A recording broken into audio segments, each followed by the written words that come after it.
뭐 독성학이라는 것은 그 독성 물질이 인체에 어떻게 유입돼서 생체 내에서 제거된다든지 기관에 어떤 독성을 미치는지 이런 것들을 연구하는 그런 학문인데, 그러니까 생체 조직에 미치는 독성 물질 영향을 정성적 정량적으로 연구하는 학문이죠. 근데 이 독성학의 가장 대표적인 분을 파라셀서스 기원전, 그 파라셀서스라는 분인데, 이분의 그 정의를 보면 상당히 수긍이 가는 면이 많죠. 모든 물질은 독성이 있고 독성이 없는 것은 없다. 다만 적절한 섭취량이 독성 물질과 치료제를 구분하게 한다라고 정의를 하셨어요. 그 실제로 잘 아시는 것처럼 요즘 그 소금 문제가 많이 대두되고 있죠. 어, 그 소금은 지금 이제 뭐 성인병에 큰 문제가 되기 때문에 그 음식물에서 소금 섭취를 줄이기 위해서 많은 분들이 노력을 하시는데, 사실 소금의 경우에는 제가 섭취를 하지 않으면 신경 전달 핵심 물질이기 때문에 사람이 살 수가 없죠. 그렇지만 과거에 비해서 소금 섭취량이 너무 많아져 가지고 부작용을 우리가 이야기하는 거죠. 그런데 또 재밌는 거는 이런 소금을 다량으로, 엄청나게 다량으로 복용을 하면 실제로 사망에까지도 이를 수가 있다는 겁니다. 그래서 이렇게 모든 화학물질의 그런 독성의 정도를 구분하는 것은 그 물질 자체가 가지고 있는 고유한 성질, 우리가 이거를 유해성, 해저드라고 하는데, 그 고유한 성질이 아니라 그 물질이 얼마나 많이 노출이 되느냐까지도 고려를 해야 되는, 그러니까 이제 리스크의 개념으로 봐야 된다는 거고, 실제로 화학 사고가 발생을 했을 때도 문제는 그 피해 범위 지역의 농도도 가장 중요하죠. 농도가 가장 중요하긴 한데, 그 농도에 노출되는 시간도 무시 못하게 중요하다는 거죠. 그래서 뒤에서 우리가 이 독성학을 공부하는 이유는 사실은 이 뒤쪽에서 설명드릴 이 내용, 프로빗 변수 때문에 그렇습니다. 이 프로빗 변수가 무엇이냐면 바로 화학 사고가 발생했을 때 그 화학 물질에 노출된 농도와 노출 시간에 따라서 사람이 결과적으로 사망할 수 있는 확률들이 계산되어 있는 경우가 많아요. 이거를 계산을 하기 위해서 이제 우리가 독성학에 대해서 조금 공부가 필요한 것이죠. 그래서 잠깐 이제 독성학을 조금 살펴보면, 일단 그 독성 물질이 인체에 들어오는 방법은 크게 네 가지 방법이 있죠.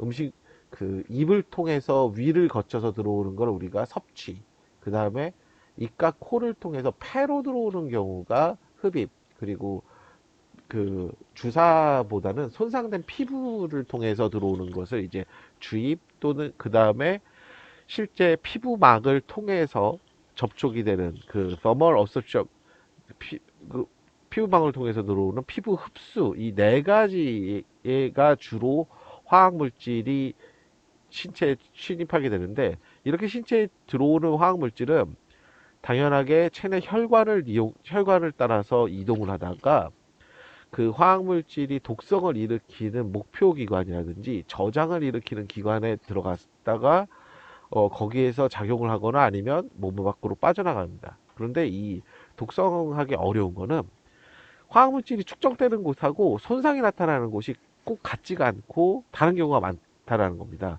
예를 들어서 납 같은 경우는 인체에 그 침투한 납의 대부분 이온은 뼈에 저장이 되지만 실제 손상이 되는 것은 소화계통이나 조혈계통, 신경계통에서 손상이 발생하기 때문에 이 증상을 판단하는 것도 쉽지 않다라고 하죠.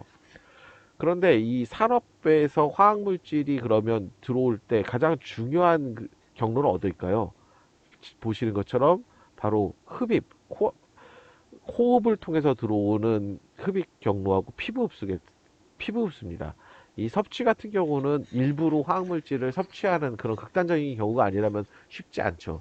대신 화학물질의 그 섭취가 위험한 장소들이 또 있습니다. 바로 실험실 같은 곳이죠. 실험실 같은 경우에도 우리가 공간 분리라든지 이런 것들을 중요시하는 이유도, 실험실 특히 대학교 실험실 같은 경우는 그쪽에서 거기서 지내는 시간이 많다 보니까 학생들이 이제 연구실 안에서 식사를 하거나 그런 경우가 많은데, 이때 이렇게 오염돼 있는 손이라든지 오염돼 있는 그 실험 가운을 입고 음식물을 먹게 되면 그 유해화물들의 일부가 실제로 입을 통해서 흡수되는 경우가 많겠죠. 그 다음에 이제 손상된 피부 같은 경우도 그래서 손에 상처 같은 것들이 나 있는 상태에서 화학물질을 접촉하는 경우에도 이렇게 주입이 될 수 있는데, 이런 인체 유입 경로가 중요한 이유는 인체 내에서의 농도 때문에 그럽니다.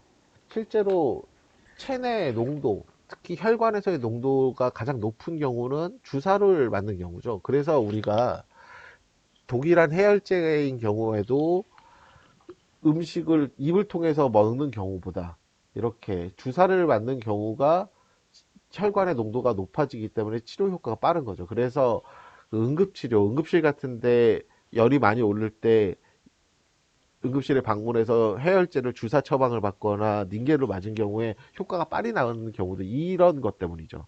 그런데 재밌는 건 호흡을 통해서 들어오는 경우에도 이런 주사 경우하고 비슷할 정도로 체내 농도가 아주 빠르게 증가합니다. 이거는 호흡의 메커니즘 때문에 그러죠.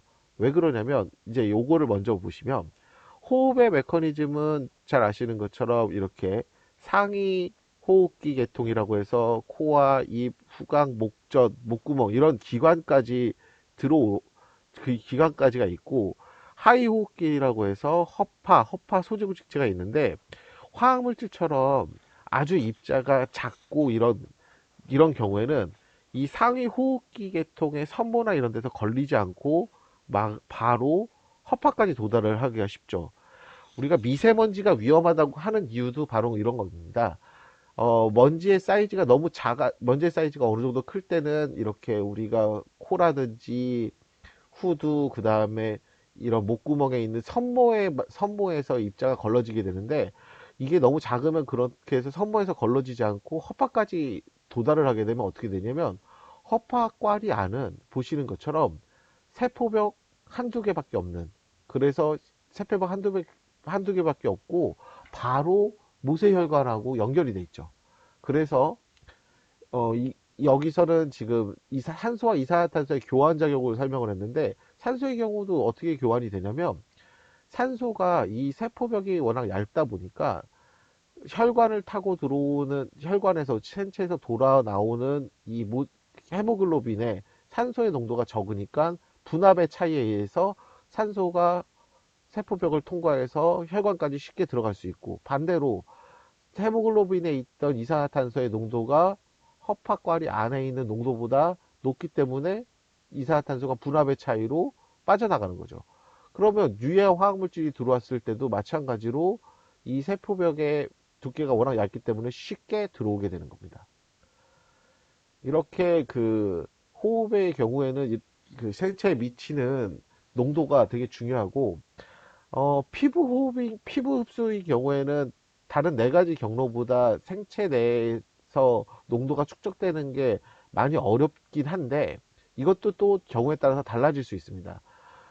일반적으로 피부를 통해서 화학물질이 들어오려면 이렇게 피부의 표피와 진피, 피하지방 이런 것들을 다 통과를 해야만 혈관까지 도달할 수 있기 때문에 쉽게 들어올 수 없는데, 사실 피부에는 이런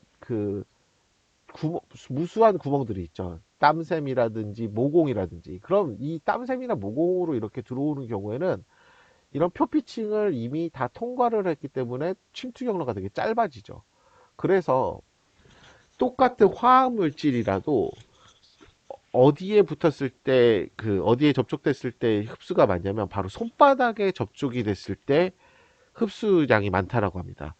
의외로 우리가 몸에서 땀이 많이 나는 부분이 바로 손바닥, 기공이죠. 손바닥에 기공이 많고 크기 때문에 이 손바닥으로 화학물질을 접촉을 했을 때 체내 흡수가 잘 된다고 하고, 일부 화학물질, 특히 페놀 같은 물질은 피부로 과다 노출만 되더라도 이 치사량의 흡수가 가능하기 때문에 이런 그 화학물질의 정보가 가장 중요하고 조심하셔야 됩니다. 이렇게 화학물질들이 몸에 들어오면 아까에서 말씀드린 것처럼 상위 호흡기에서 많이 걸러질 수도 있지만, 대부분 입자가 작을 때는 쉽게 몸에서 선모운동이나 걸러지지 않고 들어오게 되고, 이렇게 상위 호흡기는 그러면 어느 물질들한테 영향을 많이 받냐면, 산이나 염기 같은 물질들은 상위 호흡기가 대부분 수분으로 되어 있기 때문에 들어오면서 상위 호흡기에서 산성 물질이라든 역유성 물질이 들어올 때는 수분하고 결합이 돼가지고 폐포까지 들어오지는 못하지만, 대신 이런 산염기는 단백질, 상위 호흡기를 구성하는 단백질 성분들을 변화시키면서 피부 화상을 일으키게 되겠죠. 그래서 그 피해는 어느 게 크다 작다라고 일괄적으로 이야기하는 건 쉽지 않고, 하위 호흡기는 이렇게 아주 단량체라든지 분자 단위로 작았을 때 하위 호흡기까지 들어와서 혈관으로 들어간다라는 거. 그리고 뭐 잘 아시는 것처럼 그 생체 내에서 독극물을 제거하는 그 기능들은 신장에서 오줌을 통해서 빠지거나 허파에서 빠지거나 아니면 대표적으로 간. 그래서 이제 간 조직에서 나가는데, 또 하나 재밌는 게 신체에 들어오는 화학물질들은 또 대부분이 극성이 없는 무극성, 그러니까 기름하고 친한 성분입니다. 왜 그러냐면 앞에서 보신 것처럼 호흡기 계통에서 물과 친한 성분들은 걸러질 수 있고, 그 다음에 혈관으로 들어올 때도 보시면 피부라든지 세포 조직에 이렇게 진피 조직, 그런 피하지방 대부분 기름하고 좀 친한 성분들이라 이런 성분들이 쉽게 들어오죠. 그래서 어 우리가 어렸을 때 유해한 물질들, 그 먹이사슬을 이야기해서 환경 호르몬이라든지 환경 유해 물질은 먹이사슬을 해서 윗단계로 올라갈수록 축적이 많이 된다고 그랬는데, 왜 그러냐면 독성 물질 같은 경우가 바로 기름 성분들이 많고, 그런 물질들이 몸에 들어와서 주로 지방 조직이나 이런 내장 쪽에 많이 쌓이게 되죠. 그러면 어떻게 되냐? 상위 포식자들은 또 이런 지방이라든지 내장을 먹게 되고, 그래서 더 농축이 많이 되는 거죠. 그런 원리가 있다라는 거. 그러면 이 독성학에서 또 이제 중요한 거는 특히 우리한테 중요한 거는 바로 독극물이 몸에 들어왔을 때 인체에 미치는 영향을 정량적으로 표시를 하는 겁니다. 그래서 그 독성학에서 우리가 알아야 되는 것 중에 하나가 바로 투여량이라는 개념입니다. 그래서 이 독성 물질에서는 투여량, 그 섭취량을 이야기를 하는데, 이게 인체 실험이 쉽지 않다 보니까 대부분의 투여량은 바로 동물 실험에 대한 결과를 사람한테까지 확대하기 위해서 몸무게당 약물의 양, 이런 식으로 결정을 하게 되죠. 그래서 똑같은 약이라도 신생아나 어린아이한테 주는 성분은 똑같지만 투여량이 달라지는 것도, 이런 그 몸무게 같은 거를 몸무게 같은 거에 비례해서 주게 되는 거죠. 거기에다가 독극물은 물리적 상태도 중요합니다. 화학적 성분하고 더불어 물리적 상태도 중요한데, 만약에 액체 상태로 누출이 됐다, 그런 경우에는 인체에 들어올 수 있는 방법이 피부 호흡이나 주입밖에 없겠죠. 그런데 기체 상태로 누출이 되는 경우에는 호흡을 통해서 쉽게 들어오기 때문에 몸속에 유입되는 그 물리적 상태에 따라서 유입되는 경로도 달라지고 체내에서 축적되는 농도도 달라지겠죠. 그래서 또 여러분들이 이 단위에도 또 조금 익숙해지셔야 되는데, 기체 상태인 경우에는 주로 ppm 단위를 많이 쓰죠. ppm은 잘 아시는 것처럼 파트 퍼 밀리언. 그 ppm 단위가 약간 헷갈리시는 분들은 ppm하고 퍼센트하고 똑같다고 생각을 하시면 됩니다. 퍼센트는 전체를 100으로 봤을 때 특정 성분의 양이 100 중에 얼마만큼 있는지를 나타내는 게 퍼센트죠. 그럼 ppm은 전체를 100만으로 봤을 때 성분의 양이 얼만큼 있는지를 나타내는 게 ppm입니다. 따라서 ppm과 퍼센트는 엄밀하게 말해서 단위가 없어요. 왜냐하면 전체를 질량으로 기준을 삼았다면 특정 성분의 양도 질량에 대한 두 개를 비교할 수 있겠죠. 그럼 전체를 부피로 봤다면 특정 성분의 양도 부피가 되는 겁니다. 그래서 화학물질의 농도가 10ppm입니다. 이런 말은 전체 공기를 100만 부피라고 봤을 때 특정 화학물질이 10의 부피만큼을 차지한다라고 생각을 하시면 되고, 그럼 부피를 알면 우리가 이상기체 상태 방정식에서 온도와 압력은 상온상압이기 때문에 상온상압 부피를 아니까 몰수를 계산할 수 있는 거죠.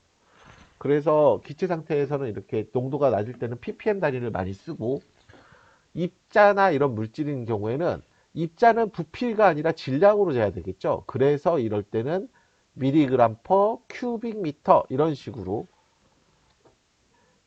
그 상태 입자는 질량, 전체 공기 같은 경우는 부피 이렇게 구분을 해서 나타내게 되는 거죠. 자, 그러면 그 독성학에서 제일 중요한 이제 용량 반응 곡선이라는 설명을 좀 잠깐 드리려고 하는데, 갑자기 독성학에서 왜 이야기를 하다가 이상한 그래프, 특히 가우시안 그래프가 나타나냐면, 사실은 그 유해한 물질이든 그 약효를 나타내는 물질이든 화학 물질을 섭취를 했을 때 생체에서 나타나는 반응의 정도가 너무 천차만별이라는 겁니다. 특히 연령이라든지 성별, 개인차에 따라서 이 반응의 정도가 아주 다르기 때문에 우리가 이것을 단순하게 하나의 점으로 나타낼 수 있는 게 아니라 이렇게 평균적으로 가우시안 분포처럼 평균을 중심으로 그 반응의 정도가 극명하게 달라진다는 거죠. 이번 코로나 사태도 보시면은 똑같은 질병에 감염이 돼도 기저질환이 있는 그 환자들하고, 그 다음에 고령자에서 치사율이 20대나 30대의 치사율보다 엄청나게 10배 이상 차이가 나는 것처럼, 이렇게 같은 화학물질이라도 연령, 개인, 성별 차에 따라서 평균값을 우리가 정의할 수는 있지만 이 표준 편차값이 엄청 크게 달라지기 때문에 이런 것들을 고려를 해야 된다는 거죠. 그래서 우리가 이제 그 용량 반응 곡선이라고 하는 거를 우리가 여기서 이제 설명을 할 겁니다. 이 용량 반응 곡선이라는 거, 똑같은 화학 물질을 투여를 했을 때 사람들이 나타내는 약효라든지 독성에 대한 그 정도를 정량화해서 표시한 그래프인데, 이 그래프가 안타깝게도 직선의 형태가 아닙니다. 우리가 이 직선이 나오는 것과 안 나오는 게 가장 중요한데, 왜 직선이 아니냐면, 그 직선이 안 나오면 어떤 문제가 생기냐면, 대부분의 용량 반응 곡선은 그 약효를 보더라도 마찬가지죠. 한동안 약효가 없다가 어느 수준 이상으로 투입하면 갑자기 반응이 나타나기 시작하죠. 그리고 약효가 쭉 올라가다가 어느 이상이 되면 더 이상 이제 약효의 차이가 별로 없어서 다들 비슷한 형태가 됩니다. 이렇게 곡선의 형태로 용량 반응 곡선이 나타나면 우리는 중간값을 추정을 할 수가 없어요. 왜냐면 이 중간값을 추정을 하려고 했을 때 이 곡선이 여기서 이렇게 점들을 찍어서 이 점에서 여기 중간값을, 예를 들어서 지금 5g, 10g, 30g, 40g 이런 식으로 주입을 했을 때 독성의 농도를 봤다라고 했을 때, 그러면 20g을 투입하면은 여기와 여기 중간값이냐, 이거를 장담을 할 수가 없다는 거죠. 이렇게 곡선이 났을 때는 아래로 곡선이 휘어서 갈 수도 있고 경향성을 추정을 하기가 상당히 어려워집니다. 그러면 어, 실험을 통해서 여기 있는 부분을 촘촘하게 실험하면 되지 않냐? 사실 여기 앞에서 이 표준 편차를 제가 보여드린 이유가 바로 그겁니다. 실험이 엄청나게 어렵습니다. 지금 이제 코로나 사태에서도 우리가 그 얘기를 많이 하죠. 코로나 백신이 빨리 개발이 될 것이냐, 아니면 뭐 치료제가 나올 거냐. 그래서 언론에서 지금 잘 설명이 되고 있긴 한데, 코로나 백신 같은 경우에는 아무리 빨라도 정말 1년 이상은 단축할 수가 없습니다.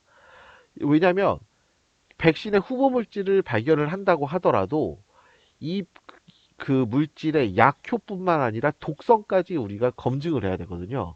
그런데 그 독성이라든지 약효를 검증하기 위해서는 정말 많은 실험 대상들을 대상으로 실험을 해야 돼요.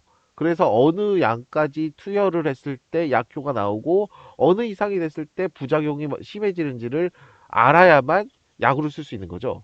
그런데 한 농도를 측정을 하더라도 그 실험 대상의 성별이라든지 나이 이런 다양한 요소에 따라서 표준 편차가 엄청나게 심하기 때문에 여기 있는 이 점 하나를 찍는데 500명, 여기서 점 하나 찍는데 500명, 이런 식으로 엄청나게 많은 실험이 필요한 겁니다. 그러면 그 실험을 분석하고 또 결과가 바로바로 나오는 게 아니라 몇 주, 며칠, 몇 주 이상 기다려야만 결과가 나오기 때문에 임상실험의 그 단계가 이렇게 힘든 거죠. 그러면 치료제는, 이번 코로나에서 치료제는 어떨까요? 신규한 치료제도 역시 아무리 빨라도 1년 이상 걸릴 텐데, 지금 언론이나 이런 데서 그 기대하고 있는 것은 과거에 어느 정도 임상이 끝났던 의약품들이 의외로 코로나에도 효과를 보이지 않을까라고 기대를 하고 있는 겁니다. 그래서 예를 들어서 이제 과거에 말라리아 치료제로 개발됐던 약품이라든지 뭐 트럼프 대통령이 그 제일 좋아하고 있죠. 뭐 그다음에 최근 들어서는 그 저기 뭐야 어 기생충 치료제를 거론하기도 하는데, 이런 약품들은 이미 과거에 다른 질병에 대해서 검토가 됐던 거기 때문에 부작용 측면에서는 어느 정도 효과가 검증이 돼서 약효 부분을 확인하려는 그런 실험들을 하고 있죠. 그렇기 때문에 그런 기존에 개발돼 있던 약들은 실험의 단계가 좀 축소되면서 빠르게 나올 수도 있는데, 이제 그런 약들이 코로나에 얼마나 효과가 있을지는 좀 더 지켜봐야 되는 거죠. 그럼 이제 다시 돌아가서 우리가 이렇게 용량 반응 곡선, 이 곡선이 이렇게 휘어져 있기 때문에 이거를 그 가운데 부분을 내삽을 하지 못하기 때문에 이 곡선을 어떻게 하면 내삽을 할 수 있을지에 대해서 수학적으로 많은 고민들이 있었어요. 그 중에 하나가 바로 로그 용량 반응 곡선입니다. 이게 일반적으로 용량을 10mm, 20mm 이런 식으로 넣은 게 아니라 이 용량을 로그 값으로 치환을 해서 이렇게 곡선을 그리면, 이때는 곡선의 모양이 약간 S자 형태가 되면서 중간 부분이 직선에 가까워집니다. 그러면 우리는 이 중간 직선 부분은 다른 곡선보다 내삽을 하더라도 경향에서 벗어날 확률이 낮아지기 때문에 내삽에 좀 더 유리하게 되는 거죠. 그래서 대부분의 용량 반응 곡선은 이렇게 S자 커브를 가진다고 우리가 설명을 합니다. 그러면 용량 반응 곡선의 종류는 그럼 뭐가 있을까요? 특히 우리 안전에서 화학물질과 다룰 때는 사실 용량 반응에서 어떤 형태로 반응을 나타내느냐가 많겠죠. 근데 그 약효 신약 개발에서 또 어려운 거는 이 효과가 나타난다라는 걸 또 정량하기가 쉽지 않습니다. 두통약을 먹었을 때, 두통이 가라앉는 정도가 얼마입니까? 이렇게 설명을 할 때 바로 환자라든지 개인에서 평가하는 방법이 되게 다르기 때문에 이걸 약효로 나타내는 게 되게 어렵죠. 그래서 화학물질의 독성도 마찬가지입니다. 이 독성을 나타낼 때도 급성적으로 독성을 나타내서 우리가 뭐 의식을 잃는다든지 이런 것들은 반응이 쉬울 수도 있지만, 장기적인 독성 같은 경우는 평가가 어렵죠. 그래서 화학물질에서 독성을 나타낼 때 가장 많이 사용되는 것 중에 하나가 바로 치사량입니다. 그리고 PSM에서, 그래서 화학사고에서 우리가 피해 법인을 이야기할 때도 대부분 이런, 조금 안타깝긴 하지만 이렇게 사람이 죽는 그런 극단적인 케이스는 분명하게 평가가 되기 때문에 이 수학적 모델의 불확실성을 조금 줄이는 방법으로 이렇게 극단적인 농도를 많이 사용을 하죠. 그래서 많이 사용되는 게 바로 용량 반응 곡선에서 치사량 곡선, 즉 용량을 투입을 했을 때 사람이 그 대상이 죽는 비율을 나타내는 게 이제 치사량 곡선이겠죠. 그래서 치사량 곡선을 설명을 한다면 10g을 넣었을 때 실험 집단에 몇 퍼센트가 사망하는지, 뭐 20g을 넣었을 때, 로그를 넣었을 때 몇 퍼센트가 사망하는지 이렇게 나타내고, 이때 이 농도를 리설 도즈, 치사량 리설 도즈 커브라고 해서 LD라고 얘기를 하고, 여기에서 이제 LD 50 뭐 이런 식으로 얘기를 하는데, 이 50은 바로 뭐냐면 집단 대상의 50%가 사망하는 투여량, 즉 여기 다음에서 보시는 것처럼 LD 값에서 투여를 했을 때 이렇게 50%가 사망하는 이 투여량을 LD50이라고 이렇게 정의를 하는 거죠. 요거는 투여량이기 때문에 미리그램이라든지 그람 단위가 되고, 만약에 투여 농도인 경우에는 리설 컨센트레이션, 그래서 LC라고 얘기하긴 하겠죠. 그 다음에 또 쓸 수 있는 것들은 이제 중독량, 죽음에 이르진 않지만 장기 손상이나 독성을 나타내는 경우에도 쓸 수 있는데, 이것도 이제 정량화 가는 경우에는 쓰겠죠. 그래서 이거를 이제 독성 투여 곡선 또는 중독량 곡선이라고 하고, 역시 TD50이라고 하겠죠. 합니다. 마찬가지로 약효를 나타낼 때는 이펙티브 도즈, 약효를 나타내는, 그래서 반응이 미비하고 곧 회복되는 경우나 아니면 의약품의 경우에 이렇게 이펙티브 도즈를 쓰게 되는데, 그래서 어떤 의약품 같 요런 케이스가 가장 좋은 형태의 의약품입니다. 만약에 효과를 나타내는 투여량은 지금 보시는 것처럼 한 독성 이 정도에서 효과를 나타내고, 그 이상으로 넘어가면 독성과 치사량이 나타나기 시작하니까 우리는 안전 기준으로 여기를 딱 설정을 해서 이거 이상으로 사용하지 않게 관리를 할 수 있겠죠. 그렇지만 많은 경우에 많은 경우에 그 의약품들이 이런 식으로 돼 있지 않고 효과 곡선하고 독성 곡선이 겹치는 경우가 생겨서 약효와 부작용이 같이 나타나는 경우가 많죠. 특히 항암제가 이런 경우가 많습니다. 항암제가 이렇게 약효와 독성이 비슷한 경우가 많아서 약, 암 치료의 효과는 나타나지만 부작용으로 머리가 빠지다든지 생체 조직이 파괴되는 그런 경우가 있겠죠. 그래서 일반 의약품하고 전문 의약품을 또 구분을 할 때도 이렇게 약효와 독성의 농도, 그 투여량 곡선이 완전히 차이가 나서 사람들이 과다 복용으로 그 부작용의 우려가 적을 때 일반 의약품으로 분류를 하기도 합니다. 자, 그러면 지금까지 이제 독성에 하게 대해서 일반적인 내용을 알려드렸고, 사실은 이 S자 커브도 수직 구간이 적기 때문에 이거를 완전하게 직선으로 펴서 사용할 수 있는 방법이 통계적으로 처리한 게 프로빈 모델이라는 거고, 이 프로빈 모델을 다음 시간에 설명드리도록 하겠습니다. 감사합니다.